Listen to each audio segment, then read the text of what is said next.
380 жил тэр дундаа нийслэлийн мань ой гэдэг бол Монголын ард түмний тусгаар тогтнол эрх чөлөө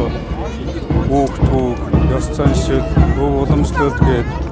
100 түүхтэй манай ард түмний хизээж мартагдахгүй хизээж үгүйсдэггүй ийм сайхан түүх. Гэхдээ энэ одоо хэдийгээр нэг хотын хувьд 380 жил гэдэг бол бас баггүй хугацааж гисэн нүүдэлчин соёл иргэншилтэй манай ард түмэн орчин үеийн хотчил шинжилтийг бас одоо нутагшуулж тэгээд дэлхийн олон хотуудтай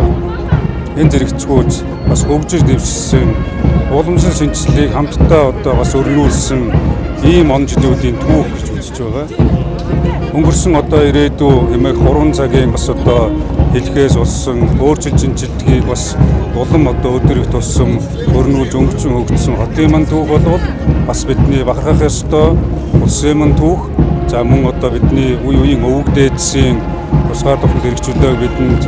нандинаж бас эрхэмлэж яваарай гэж үлдээсэн энэ сайхан одоо бас түүхт тоогоор бид энийг улам баталгаажуулж эх орныхоо хөгжлийн төлөө хүүхэд залуучуудаа улам бас одоо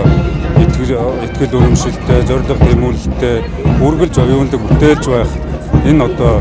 чиглэлд олон ажлуудыг хийж цааш нь ажил амьдралаа өргөжлүүлэх ёстой гэж бодож байна.